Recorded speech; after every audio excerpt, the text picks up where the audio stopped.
Insurance, star health insurance అవును చాలా famous కదా సార్ మన చాలా చాలా ఫేమస్ అది, చాలా చాలా ఫేమస్ అది. ఎంత ఆనెస్ట్ అంటే ఆ ఇన్సూరెన్స్ కంపెనీ, ఒకసారి అందులో కనుక మీరు ఇన్సూర్ చేసుకుంటే ఇంకా వేరే కారణాలు ఏముండవు వాళ్ళ దగ్గర. అడ్మిటెడ్ అంటే డబ్బులు వచ్చేయాల్సిందే అక్కడ.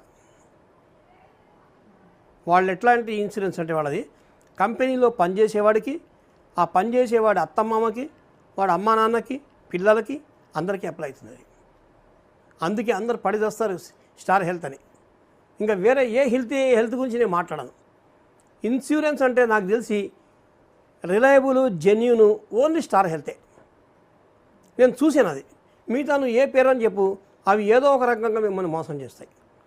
ట్రీట్మెంట్ అయిన తర్వాత డబ్బులు కట్టే టైంకి వచ్చేటప్పటికి మేము 40% ఇస్తాం, మేము 30% ఇస్తాం, ఈ డిసీజ్కి అసలు మేము ఈయనయ్యము, ఇలాగుంటాయి.